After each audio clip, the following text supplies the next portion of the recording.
Okay, students, so we're here with Pythagorean theorem, and we've kind of talked about Pythagorean theorem all year, but now we're officially going to talk about it, go into great detail, and this is something you guys have heard about throughout your life. And here's a nice little picture of Pythagoras and his followers. So Pythagoras was a real person. All right, it's just not a theorem, it's an actual human being. He was a mathematician who lived around 500 BC, so thousands of years ago. Unfortunately, he's no longer alive. He has since passed. R.I.P. Pythagoras. In addition to his theorem, he's also created his own religion. And in fact, his core principles stated that everything was related to mathematics, and they were very obsessed with everything being able to be written as a fraction. All right, they were obsessed with fractions, ratios, and when someone discovered radical 2, the square root of 2 cannot be written as a fraction. That kind of disrupted their core principles, their beliefs, the foundations of their religion. And the guy who discovered radical 2, rumor has it that they murdered him. Ooh, some drama in the math world. So whoever discovered radical 2, not being able to be written as a fraction, was killed by Pythagoras and his followers. Crazy. All right, and here's a picture of them celebrating the sunrise in ancient Greek. What a great picture. They had some good drip back in the day. Look at that style. All right, now here's some good YouTube videos if you want to watch about pop culture and just everyday life, about how Pythagorean theorem, you might encounter it, so on and so forth. One of them is a Wizard of Oz video, Who Wants to Be a Millionaire, and just a good visual of the Pythagorean theorem with some water and stuff like that. So you can watch that on your own time. However, what we're going to do in this video is we're going to label the parts of a right triangle. Now this will shock you. A right triangle has 3 sides. Gasp, who would have thought? Crazy. Nonetheless, out of the 3 sides, there's 2 legs. It doesn't matter which one's leg 1, leg 2. Order doesn't really matter between A and B, but the legs, all right? These are referred to as A and B. It doesn't matter which one's which, all right? Now, some properties of the legs is they form the right angle. All right, as you can see, I kind of emphasize the legs in orange, and you can see how they're forming the right angle right there. That's the 90-degree angle, so on and so forth. Also, just a fact about them is that they're the shorter 2 sides. All right, it's impossible for the leg of a right triangle to be the longest side. Literally impossible. All right. Some other cool facts is we have a hypotenuse, all right? And we refer to hypotenuse as C. All right, so some facts about the hypotenuse. It's referred to as C.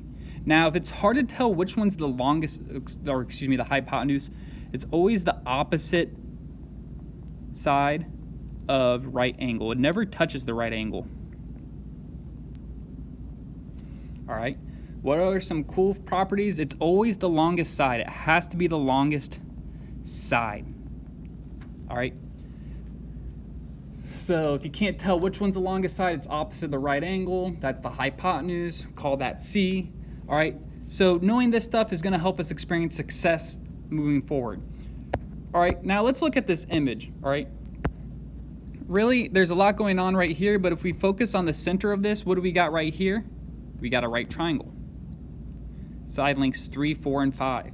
Kind of weird, but nonetheless, all right? Find the area of the square on the leg that is 3 units long. So what this is saying is find the area of this square here, and we kind of made it easy on you. There's a couple ways to do it. It has a side length 3. That's a side length 3. You could do 3 squared equals 9, or you could just literally count the squares themselves. All right, it's 9.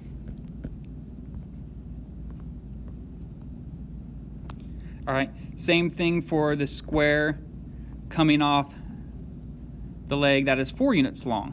All right, we got this right here. We could do 4 squared, or we could literally just count, and that's 16.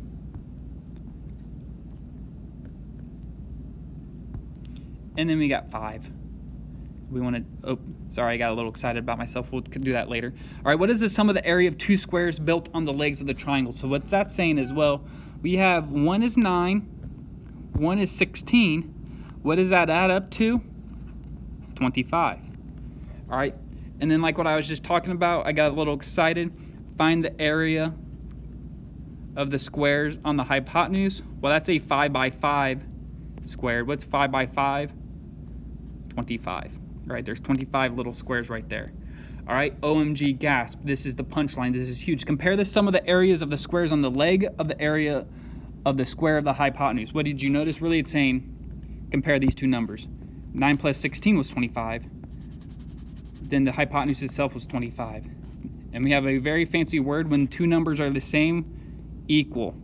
The sum of the areas of the squares on the legs to the area of the square on the hypotenuse is equal. All right, so what can we do? We can write two equations below to summarize what we found. In the first equation, fill in the side lengths of 3, 4, and 5. So what this is saying is that 3 squared plus 4 squared equaled 5 squared. And as we kind of emphasized that was really 3 squared is 9, 4 squared is 16, and 5 squared was 25. All right, check, that's true. That's a valid math stuff. All right, equation with A, B, and C, really we're just gonna fill it in now. So generically, instead of these specific numbers, 3, 4, and 5, it's true for A, B, and C. A squared plus B squared equals C squared.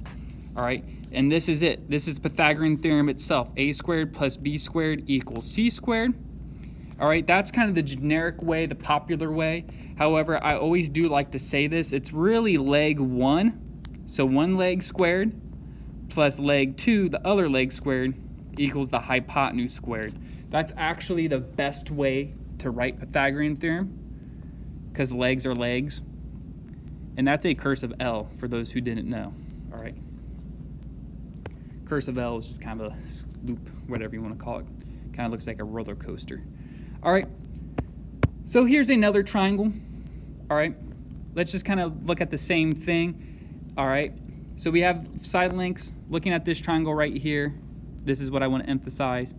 This is another triangle with different side lengths. All right, what's going on here? We have 5, 12, and 13. All right, so A is 5. Well, what's the area of this squared right here? That's 25. 5 squared is 25. What about right here? That's 12 squared, also known as 144. Let me make the square look a little bit more obvious. And then what about this squared right here?